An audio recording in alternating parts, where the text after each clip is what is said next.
Hey everyone, it's Kevin in Texas. So much happening right now in the world of college football. So many developments, no one can keep up with what is going on at the moment, let alone what's going to happen in the next hour or day or week. It's truly an exciting time to be a college football fan.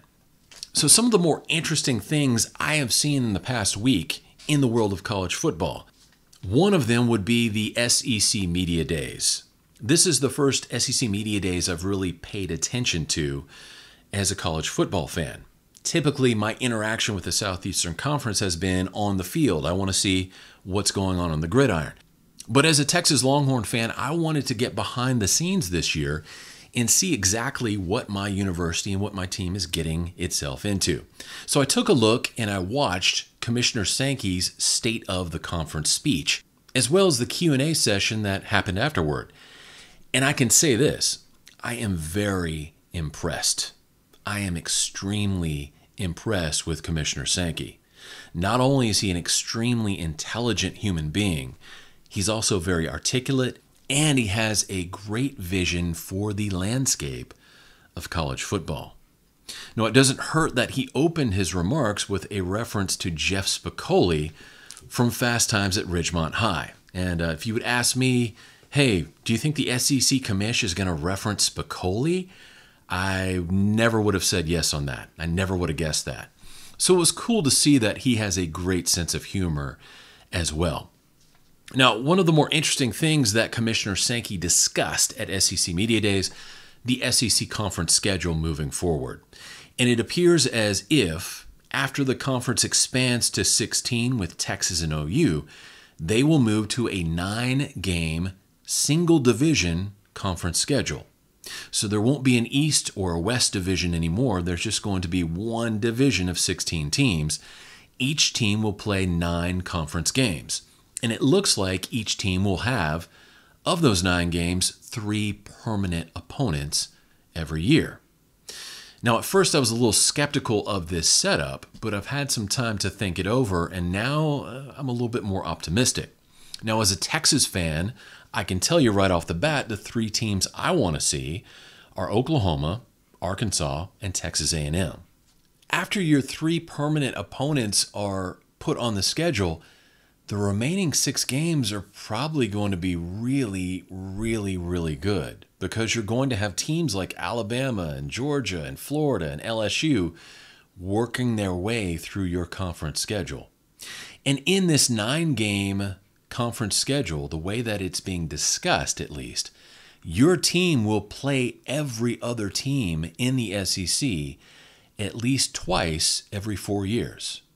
So if you're a college student staying for the entire 4-year or 5-year ride, you're going to see every other team in the SEC come to your stadium once, and you will go to their stadium at least once as well.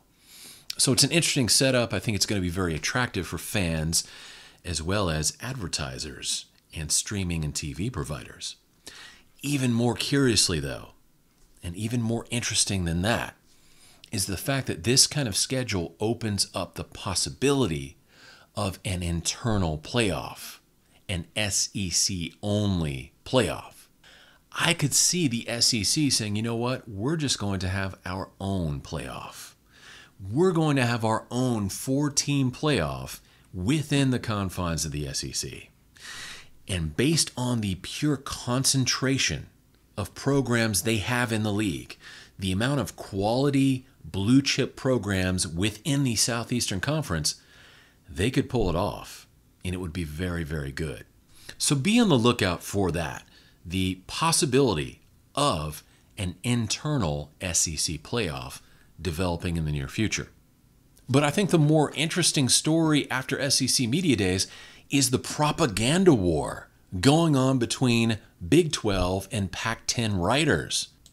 If you happen to be perusing either the mainstream college football reporting or the folks on Twitter, you see that there is an all-out war between the writers and fan bases of the Pac-10 and the writers and fan bases of the Big 12, each of them saying their conference truly is the third best in America, and each of them claiming that they're going to absorb the other. To me, this may be one of the more fascinating stories of the offseason as a whole, where now it's not just individual teams and their fan bases who are going to war with one another. Now we have entire conferences doing that, as well as their writers and fans. So I'll post a link to that in the description box. You can check out some posts by the partisan warriors of both the Pac-10 and the Big 12, each, of course, trying to convince you that they are the true number 3. I hope you enjoyed this wrap-up of the more interesting events in college football from the past week.